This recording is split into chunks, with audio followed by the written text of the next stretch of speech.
Hi everybody, welcome back to my channel, or welcome if you're new. My name is Sam, and in today's video, it is time again to pick a monthly TBR. I am filming this quite a bit early, and I have yet to even start my May TBR, so hopefully June goes a bit better. June is my birthday month, so I do want to do a lot of mood reading, just reading books that I'm so excited about, maybe books that I've been avoiding for a while. But our prompt jar is pretty low. I'm not sure what is left in here, so hopefully we have some good prompts still.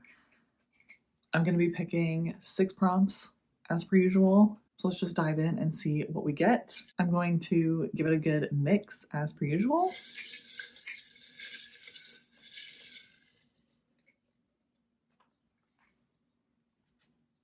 A slow burn.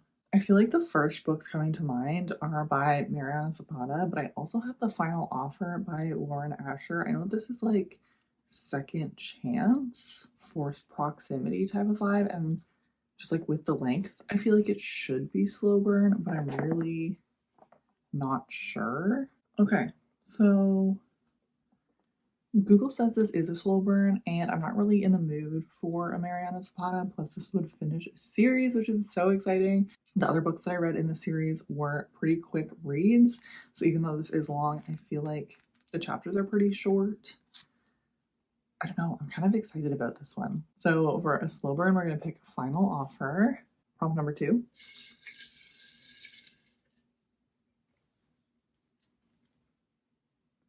A book that's based off a true story. So I'm not sure if this is cheating or what, but I'm going to pick The Nightingale by Kristen Hanna. We're going to go 3 for 3. I just know that I'm not going to be able to get to this book by the end of May, and I do really want to get to it and read it.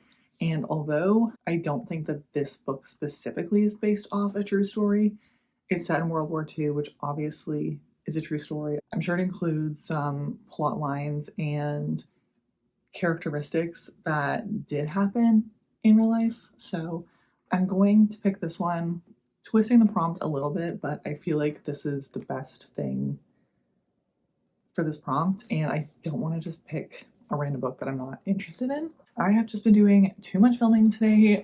My voice is trying to disappear. Prompt number 3.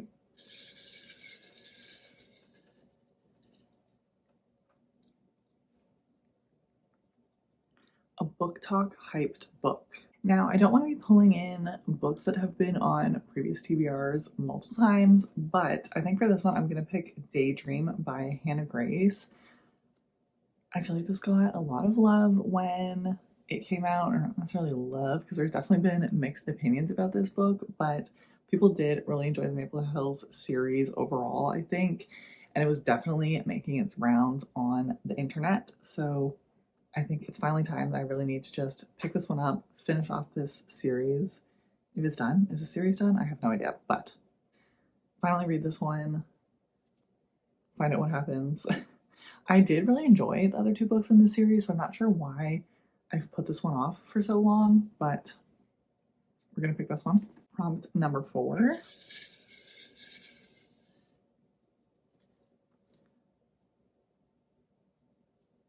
A fantasy romance. Let's see if there's anything on my Kindle that I'm really excited about or have downloaded.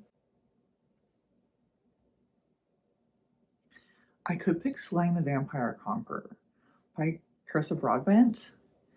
I think that might be the way to go with this one. I have been meaning to get back to the series for so long. The Serpent and the Wings of Night, and this is like a companion novel, kind of part of its own series, but also should be read in the middle of The Serpent and the Wings of Night. And yeah, I feel like that's the way that I should go. Prompt number 5.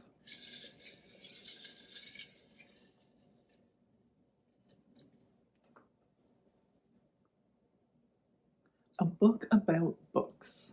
Okay, for this one, I'm going to pick Well Actually by Maisie Eddings.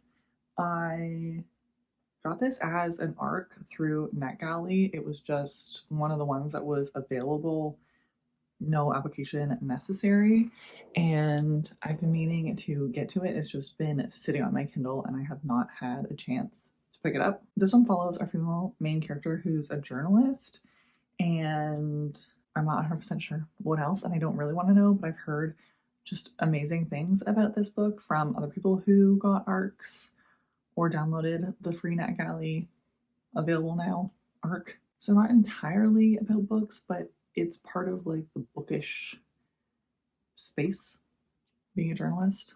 It's close enough, right? And the last prompt,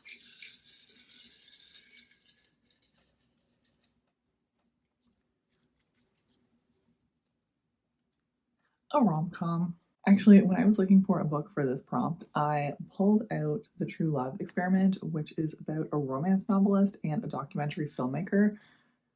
So I'm actually going to flip these two prompts around. For the book about books, we're going to do The True Love Experiment by Christina Lauren, and for a rom-com, we're going to do Well Actually by Maisie Eddings, because it's supposed to be a rom-com, and then, yeah, just works out even better. Well, I feel like this was the easiest and potentially most successful TBR I've ever picked.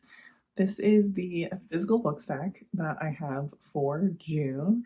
Very excited about all of them, as well as the books that I have on my Kindle. So let's run through what I will be reading in June.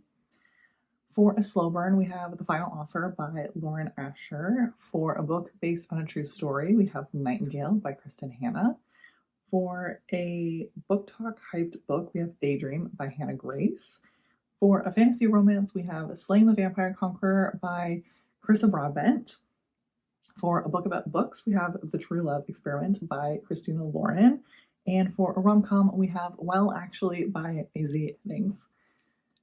I feel like this is a great stack. I feel like this is a fairly easy stack. We have some thicker books in here, but I think all of the romance will fly by very quickly, very easy. And I think this is just going to be a super fun, low stakes reading month where hopefully I can read some other books that I'm excited about, other books that I've been putting off, as I do. Yeah, and it'll also be really nice to get 4 books off my physical TBR. But that is everything for today's video. I really hope that you enjoyed. Let me know down below what you are planning on reading for June. If you have read any of these books, I would love to chat with you. If you did enjoy this video, please give it a like so that I know. I hope that you have a great rest of your week, and I'll see you in the next one. Bye.